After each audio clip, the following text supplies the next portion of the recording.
imperio agotado. El imperio estadounidense y su aliado más cercano en Medio Oriente, el Estado de Israel, han llegado ya a un punto de no retorno. Esta afirmación, que puede parecer alarmista para quienes aún se aferran a la narrativa hegemónica de Occidente, es en realidad una constatación histórica y materialista del desarrollo capitalista en su fase más aguda. La decadencia imperial, la arrogancia de Washington y Tel Aviv, forjada en la era de la Guerra Fría y expandida bajo el neoliberalismo globalizador, ha entrado en colisión directa con las realidades geoeconómicas y geopolíticas del siglo XXI. Como economista marxista, no me interesa tanto la retórica vacía de los líderes ni las justificaciones moralistas de las élites políticas. Me interesa la estructura de clase que sustenta estas decisiones. Y desde esa estructura lo que observamos hoy en Estados Unidos e Israel es un sistema económico en fase terminal, que ya no puede producir legitimidad interna ni hegemonía externa sin recurrir a la violencia, la represión o la propaganda desesperada. La historia no perdona a los imperios que ignoran las señales de su propio ocaso. Roma lo aprendió. El Reino Unido lo aprendió. Y hoy Estados Unidos e Israel están aprendiendo la misma lección por la vía más dolorosa: la erosión interna y la resistencia externa. Y el capitalismo estadounidense ha alcanzado su límite estructural. Estados Unidos, desde el final de la Segunda Guerra Mundial, se consolidó como la potencia hegemónica del orden capitalista global. Pero esa hegemonía se basaba en una serie de condiciones excepcionales que ya no existen. Industrias manufactureras dominantes, un dólar incuestionado como moneda de reserva, control energético global y una narrativa de libertad y democracia que aún tenía peso en el sur global. Hoy, todo eso se ha desmoronado. La desindustrialización ha dejado ciudades fantasma desde Ohio hasta Detroit. El dólar está siendo desafiado por una diversificación monetaria global liderada por los BRICS. El dominio energético se tambalea ante las alianzas energéticas entre Rusia, China e Irán. Y la narrativa democrática ha sido desenmascarada como una fachada hipócrita que encubre racismo sistémico, violencia policial, desigualdad obscena y guerras interminables. Más importante aún, el sistema capitalista dentro de Estados Unidos ya no puede ofrecer una mejora material a la mayoría de su población. El sueño americano ha muerto. Lo saben los jóvenes precarizados. Lo saben los obreros blancos empobrecidos. Lo saben los afroamericanos atrapados entre la deuda y la marginación. Y lo saben incluso las élites, que por eso se atrincheran cada vez más en políticas autoritarias, sistemas judiciales corruptos y un aparato mediático que roza la distopía orwelliana. El capitalismo estadounidense ya no se sustenta en el consentimiento, sino en el miedo. Y eso, desde una perspectiva histórica, siempre ha sido la señal más clara de que el sistema está llegando a su límite. Segundo Israel. Un experimento colonial en crisis estructural. Israel ha funcionado desde 1948 como una especie de portaaviones terrestre del imperialismo occidental en Medio Oriente. Su economía, su política y su aparato militar han estado estructurados para sostener un orden neocolonial basado en la ocupación, la exclusión y la represión del pueblo palestino. Pero ese modelo, como cualquier forma de colonialismo sostenido artificialmente por capital y violencia extranjera, tiene fecha de caducidad. La economía israelí, altamente tecnologizada, depende del comercio con el occidente neoliberal, especialmente con Estados Unidos y la Unión Europea. Pero ese mismo occidente está entrando en una fase de contracción económica y política. La población israelí está profundamente dividida entre una minoría liberal secularizada y una mayoría cada vez más nacionalista y religiosa. La resistencia palestina, lejos de desaparecer, se ha reconfigurado en nuevas formas de lucha. Desde la batalla de Gaza hasta el boicot global, desde la diplomacia internacional hasta el despertar juvenil dentro de Cisjordania y Jerusalén. Y mientras tanto, el mundo árabe, otrora fragmentado por guerras civiles inducidas y gobiernos títeres, empieza a reconfigurarse. Irán y Arabia Saudita han restablecido relaciones diplomáticas con mediación china. Siria se reintegra lentamente en el concierto regional. Yemen resiste. Líbano, aunque golpeado, sigue siendo un actor clave. Y lo más importante, la opinión pública global está despertando. El apoyo acrítico a Israel ya no es incuestionable. La narrativa sionista comienza a resquebrajarse ante la evidencia brutal de apartheid, limpieza étnica y crímenes de guerra. Israel aún ha perdido la batalla por la legitimidad. Y eso, en el largo plazo, es más letal que cualquier misil. Tercero, el vínculo fatal. e Israel se hunden juntos, lo que une a Estados Unidos e Israel no es solo una alianza geopolítica, es una forma de mirar el mundo, un supremacismo occidental basado en la lógica del capital, la colonización y la militarización. Ambos países han construido su identidad nacional sobre la base de una narrativa de excepción, el destino manifiesto estadounidense y el pueblo elegido israelí. Pero esa narrativa, enfrentada ya a las realidades de un mundo multipolar y consciente, ya no convence a nadie. Ambos sistemas económicos dependen de la industria militar como motor clave de acumulación. Ambos dependen de guerras para sostener su economía y su legitimidad interna. Ambos han desarrollado complejos sistemas de vigilancia, represión y propaganda para controlar a sus propias poblaciones. Y ambos están enfrentando crisis internas explosivas. Crisis de vivienda, de salud, de educación, de representación política, de cohesión social. Y ahora lo más importante, ambos han perdido la iniciativa. En Gaza, el asalto israelí ha provocado una indignación global sin precedentes, pero no ha eliminado a la resistencia. En Ucrania, la intervención estadounidense ha fracasado en sus objetivos estratégicos, debilitando aún más su imagen como potencia indiscutida. Y en América Latina, África y Asia, cada vez más gobiernos cuestionan abiertamente el orden neoliberal estadounidense y su complicidad con Israel.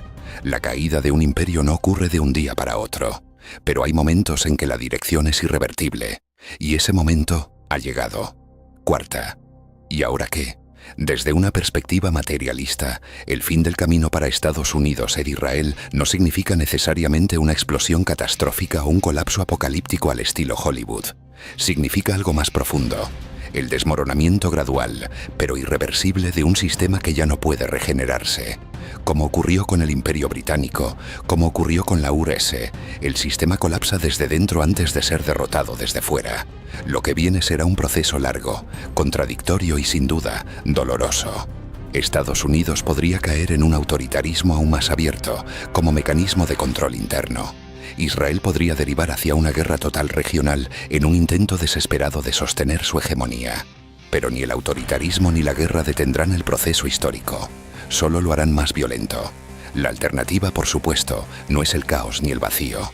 La alternativa es la construcción de un nuevo orden internacional basado en la justicia económica, la autodeterminación de los pueblos y la ruptura con el capitalismo imperialista. Esa alternativa aún está en construcción, y su forma dependerá de las luchas de millones de personas en todo el mundo. Conclusión del primer segmento. Estados Unidos e Israel han cruzado un umbral del que ya no pueden regresar, no porque lo diga un analista, sino porque las condiciones materiales, históricas y sociales lo demuestran una y otra vez. Ya no hay vuelta atrás. No hay más guerras que puedan salvar su legitimidad. No hay más propaganda que pueda ocultar su decadencia. El ciclo se cierra, y la historia, mire como siempre, sigue avanzando. Del centro al margen, del margen al centro. Mientras Estados Unidos e Israel se tambalean bajo el peso de sus contradicciones internas y fracasos externos, una transformación silenciosa, pero contundente, avanza en otras regiones del mundo. Lo que para el pensamiento dominante en Occidente es un desorden global, para los ojos entrenados en la historia de la lucha de clases y los procesos de descolonización, es en realidad el nacimiento doloroso de un nuevo orden. Un orden que por primera vez en siglos no está regido desde Londres, París o Washington. Este nuevo mundo no es un capricho geopolítico. Es una reacción natural y acumulativa a siglos de explotación colonial, guerras imperialistas y saqueo económico sistemático. El sur global, durante mucho tiempo tratado como una periferia útil por el sistema capitalista, ha comenzado a reclamar su voz, su espacio y, lo más importante, su derecho a decidir su propio destino. Desde una perspectiva marxista, lo que ocurre no es meramente un reacomodo de potencias, es la reconfiguración de la lucha de clases a escala planetaria. Y en esa lucha Estados Unidos e Israel, símbolos de la concentración de poder imperial, no tienen cabida en el futuro si no se reinventan profundamente, pero todo indica que no tienen voluntad ni capacidad para hacerlo. China y Rusia, las fuerzas centrífugas del nuevo eje mundial. Para comprender cómo se está construyendo este nuevo orden, es esencial observar el papel de China y Rusia, no como héroes ni como villanos, sino como catalizadores de un proceso mucho más amplio, la desoccidentalización del planeta. China, con su economía mixta profundamente dirigida por el Estado, ha demostrado que el dogma neoliberal no es la única vía para el desarrollo. A través de planes quinquenales, control financiero estatal, empresas públicas estratégicas y un enfoque infraestructural, ha sacado a cientos de millones de la pobreza.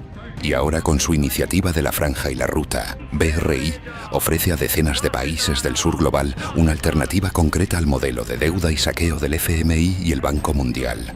No es un modelo perfecto, ninguno lo es, pero es un modelo que no impone reformas estructurales neoliberales, que no exige privatizaciones, que no bombardea ni invade.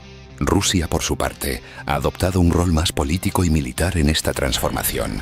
Desde la guerra en Siria hasta su enfrentamiento abierto con la OTAN en Ucrania, Moscú ha actuado como un contrapeso directo al expansionismo occidental. Pero más allá del conflicto bélico, lo que representa Rusia es una ruptura simbólica con la unipolaridad. Ya no hay una sola voz que defina qué es democracia, qué es libertad, qué es desarrollo. La historia ya no se escribe desde un solo centro. Occidente, en su miopía imperial, pensó que podía aislar a Rusia con sanciones. Lo que consiguió fue acelerar la consolidación de un bloque alternativo, anclado en la cooperación sur-sur, el comercio en monedas locales y la soberanía política. Un bloque que ahora incluye a potencias emergentes como India, Brasil, Irán, Sudáfrica, y pronto puede incorporar a más países de África, Asia y América Latina. Segundo, el BRICS Plus como arquitectura de un mundo post-neoliberal. La expansión del BRICS es uno de los fenómenos más significativos del siglo XXI. No porque represente aún un bloque ideológico cohesivo, no lo es, sino porque encarna la pluralidad del nuevo mundo. Países de distintas culturas, religiones, trayectorias económicas y políticas que se agrupan en torno a una premisa sencilla pero poderosa. Queremos soberanía, queremos justicia económica, queremos respeto. Este grupo, inicialmente visto como una alianza comercial simbólica, ha evolucionado hacia una arquitectura financiera, comercial y política que desafía directamente los pilares del viejo orden: el dólar, la OTAN, el FMI, el Banco Mundial, el SWIFT y las reglas impuestas por el G7. Y lo están haciendo sin bombardear a nadie, sin invadir a nadie, sin imponer su sistema económico a nadie. Lo que une al BRICS Plus no es una ideología cerrada, sino una necesidad estructural: escapar del chantaje económico, la asfixia financiera y el intervencionismo político del eje Washington-Bruselas-Tel Aviv. Y en ese camino están encontrando aliados en África, cansada del neocolonialismo francés, en América Latina, que vuelve a girar hacia la izquierda, y en Asia, donde el crecimiento económico ya no necesita permiso de Wall Street. Es importante entender esto. No estamos ante una simple competencia entre bloques. Estamos presenciando el ocaso de una civilización económica. La civilización del capital especulativo, del neoliberalismo extractivista, del imperialismo financiero, y el nacimiento de otra que, aunque aún indefinida, se perfila como más plural, más regional, más soberana. Tercera América Latina. Del patio trasero al laboratorio de alternativas. En este nuevo orden, América Latina juega un papel crucial. Durante décadas fue y emite del patio trasero de Estados Unidos. Víctima de golpes de Estado, dictaduras militares, planes económicos destructivos y saqueo sistemático de recursos. Pero hoy, ese guión está cambiando. La región vive una nueva oleada de gobiernos progresistas que, con todos sus límites y contradicciones, han vuelto a colocar el tema de la justicia social, la redistribución de la riqueza y la integración regional en el centro del debate. El ALBA, CELAC, UNASUR y otros experimentos, aunque debilitados por las embestidas de la derecha local y global, han sentado las bases para una política exterior autónoma, para un comercio sur-sur sin tutelaje imperial y para formas de producción y distribución más centradas en las necesidades de las mayorías. La dolarización en retroceso, las bases militares cuestionadas, las élites tradicionales impugnadas. América Latina no es aún libre del dominio estadounidense, pero ya no es pasiva, ya no es silente. Y eso, desde una lectura histórica, es una revolución en sí misma. Cuarto MOS, África y el despertar postcolonial definitivo. Quizá el cambio más subestimado y más profundo está ocurriendo en África. El continente, históricamente explotado por todas las potencias coloniales, está comenzando a rebelarse contra el orden neocolonial. Desde los golpes de Estado populares en el Sahel hasta las movilizaciones juveniles en Sudáfrica o Nigeria, lo que emerge es una conciencia renovada. África no quiere seguir siendo un campo de extracción de minerales para Europa, ni un laboratorio militar de la OTAN. Vivimos un momento histórico de extraordinaria tensión y contradicción. Lo que observamos no es solamente el espectáculo patético de un exmandatario, Donald J. Trump, hundiéndose en una retórica cada vez más delirante, fragmentada y errática. Lo que presenciamos es algo mucho más profundo y estructural. La descomposición de un sistema económico que ya no puede sostener su legitimidad ni su estabilidad. Trump no está perdiendo la mente de forma aislada. Está manifestando en tiempo real el colapso psicológico, moral y político de una clase dirigente atrapada en las contradicciones insolubles del capitalismo tardío. Como economista marxista, no puedo mirar este fenómeno sin contextualizarlo dentro del marco más amplio del desarrollo histórico del sistema capitalista. Lo que está ocurriendo no es únicamente político, sino fundamentalmente económico. La historia demuestra que cuando un sistema económico entra en su fase de descomposición, comienza bien a producir líderes inestables, visiones paranoides, ideologías de salvación nacional y cultos de la personalidad. Lo vimos con el feudalismo cuando se derrumbaba. Lo vimos en Europa durante las crisis interbélicas. Y lo estamos viendo hoy, en los Estados Unidos del siglo XXI, a través del rostro y la voz de Donald Trump. El deterioro del liderazgo como reflejo del deterioro económico. En una sociedad capitalista donde la economía ha sido durante décadas la fuente de identidad, poder y legitimidad, la desestabilización de la economía genera una desestabilización en todas las demás esferas: política, social, psicológica. Desde la década de 1970, Estados Unidos ha sido testigo de una reestructuración brutal de su modelo económico. El paso del capitalismo industrial al capitalismo financiero desarticuló las bases materiales de la clase media, provocando un vacío social que fue rellenado por la rabia, la frustración y la búsqueda de chivos expiatorios. Trump emergió no como una anomalía, sino como un subproducto lógico de este proceso. Su ascenso fue posible gracias al resentimiento acumulado por décadas de promesas neoliberales incumplidas. Su discurso sobre Hacer América Grande otra vez no fue una propuesta política real, sino una invocación emocional que resonaba con millones de personas devastadas por la deslocalización de empleos, el empobrecimiento de las comunidades obreras y la creciente concentración de la riqueza.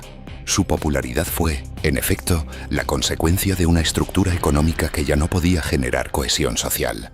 Pero ahora, en 2025, la situación ha alcanzado un nivel cualitativamente distinto. Trump no es solo un símbolo del colapso, sino también una víctima de él. Sus declaraciones incoherentes, su apego obsesivo al victimismo, su paranoia respecto a enemigos invisibles, su fascinación por teorías conspirativas y su desconexión creciente con la realidad objetiva indican algo que va más allá de la simple estrategia política. Son los signos visibles de una mente atrapada en la desesperación. Y esa desesperación no es individual, es la del sistema que él representa. Un país con miedo al espejo. Lo más preocupante no es que Trump diga que va a arrestar a todos sus enemigos, que califique de ilegítimo al actual sistema judicial, o que asegure que es víctima de una caza de brujas impulsada por los comunistas del FBI. Lo verdaderamente alarmante es cuántas personas todavía creen en él. Este fenómeno no puede explicarse sin atender al núcleo económico del problema. Millones de estadounidenses han perdido la fe en las instituciones no porque sean inherentemente irracionales, sino porque dichas instituciones los han abandonado. Cuando el salario real lleva estancado más de 40 años, cuando los beneficios sociales se privatizan, cuando el sistema de salud quiebra a familias completas, cuando los estudios universitarios se convierten en una condena de deuda perpetua y cuando los trabajadores no pueden pagar ni siquiera una vivienda digna, la confianza se erosiona. Y cuando la confianza desaparece, el espacio es ocupado por el miedo y la fantasía. Trump es la encarnación de esas fantasías.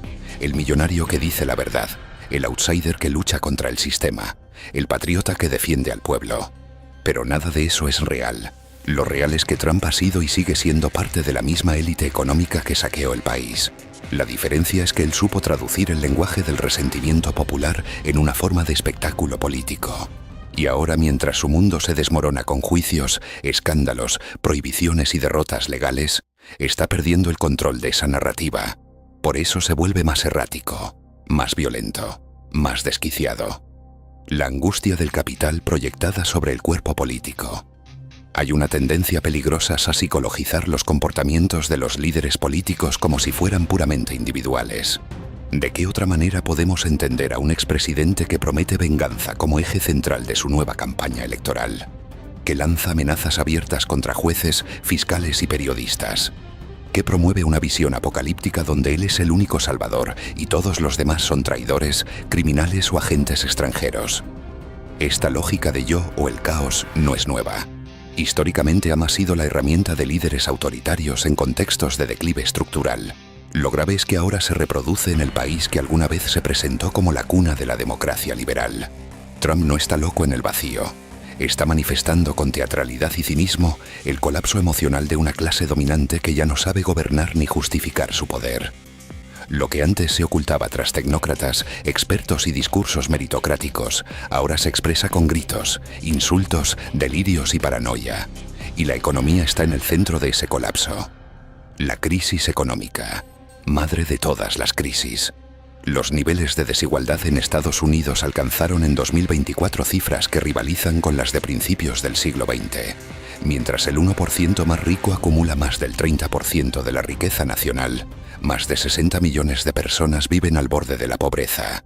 La precarización del trabajo, la automatización no regulada, la financiarización desenfrenada y el estancamiento de los salarios han creado una bomba de tiempo social. Y cuando el sistema económico falla en distribuir riqueza, seguridad y estabilidad, también fallan sus sistemas políticos.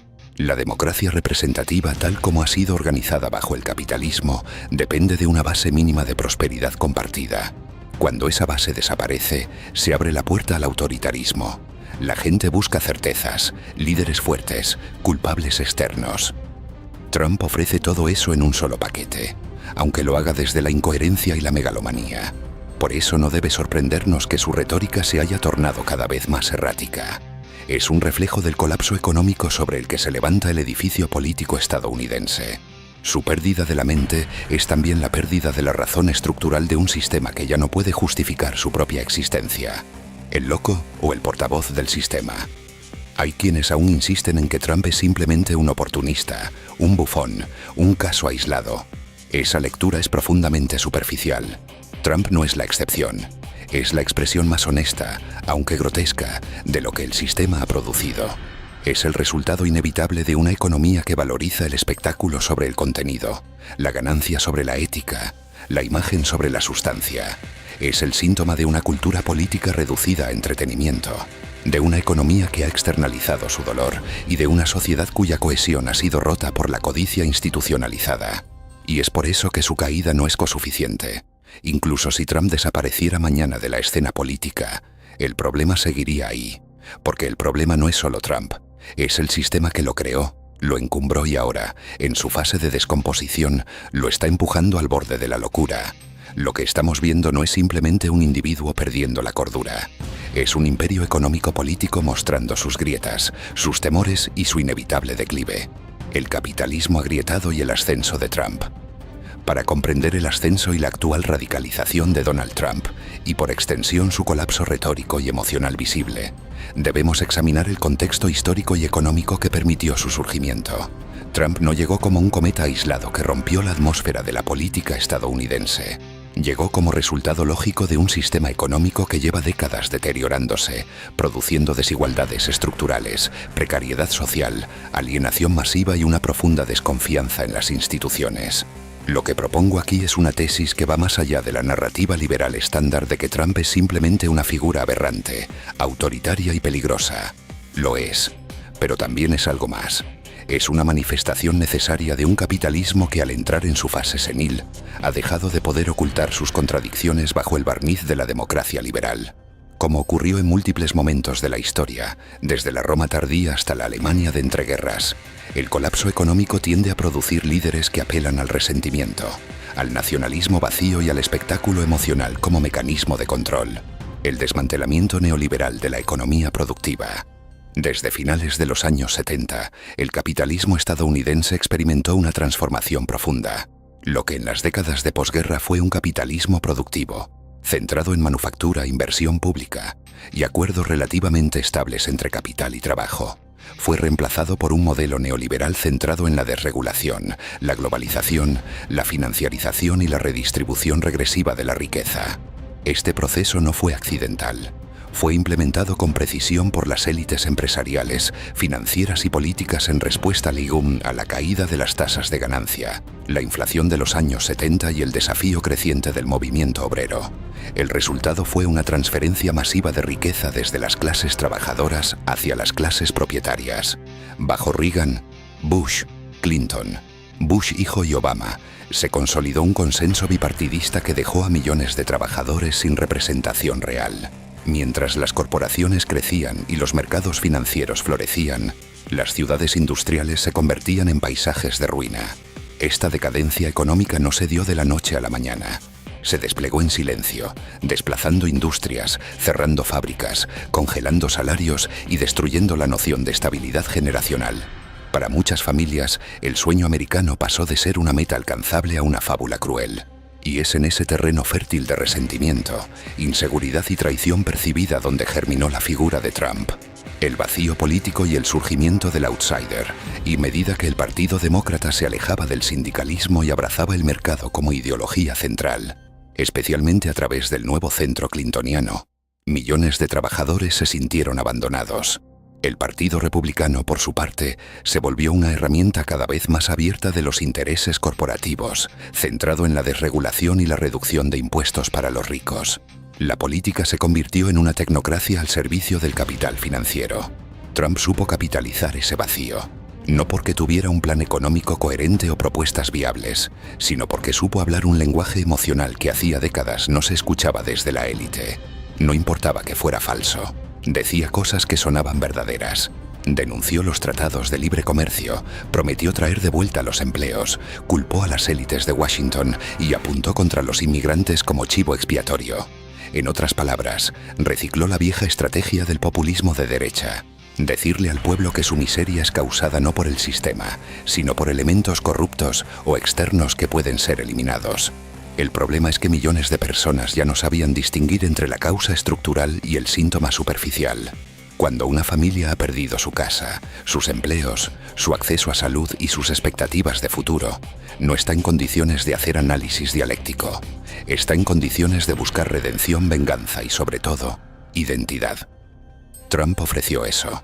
Y lo ofreció con el estilo de un empresario de reality show, un personaje televisivo que encarna la lógica misma del capitalismo. Agresivo, despiadado, superficial, narcisista y exitoso. Trump como síntoma cultural de una economía en decadencia. La figura de Trump no se puede separar del espectáculo. Pero no es solo un espectáculo mediático. Es la forma en que el capitalismo tardío ha colonizado todas las dimensiones de la vida social. En una economía que ya no produce bienes para la mayoría, sino imágenes para el consumo, la política se vuelve entretenimiento.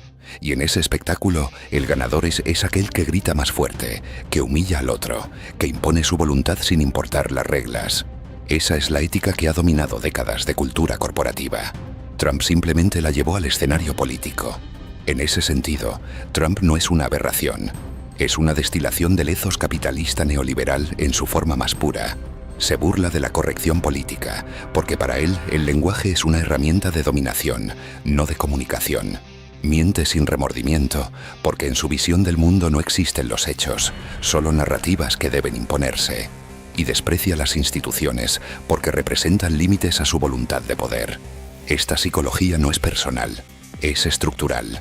Es la subjetividad que el capitalismo ha producido en sus élites y cada vez más en amplios sectores de la sociedad. Trump es, en resumen, la encarnación de un sistema en el que el éxito económico se ha divorciado de cualquier noción de justicia, comunidad o verdad. En ese sistema, ganar es lo único que importa, y todo lo que impida la victoria, la ley, la moral, el diálogo, la empatía, es visto como un obstáculo a eliminar. El delirio como refugio de la impotencia. Pero ahora estamos en un momento distinto. En su primera campaña, Trump fue disruptivo. En su presidencia fue errático pero eficaz para sus fines. Pero ahora, en medio de juicios, escándalos y derrotas judiciales, lo que estamos viendo es otra cosa. Su discurso se ha vuelto más paranoico, más conspirativo, más despegado de cualquier anclaje en la realidad. Habla de traiciones, de guerras civiles, de fuerzas oscuras que quieren destruir América. Se refiere a sí mismo como un mártir, un elegido, un perseguido injustamente por el Estado profundo.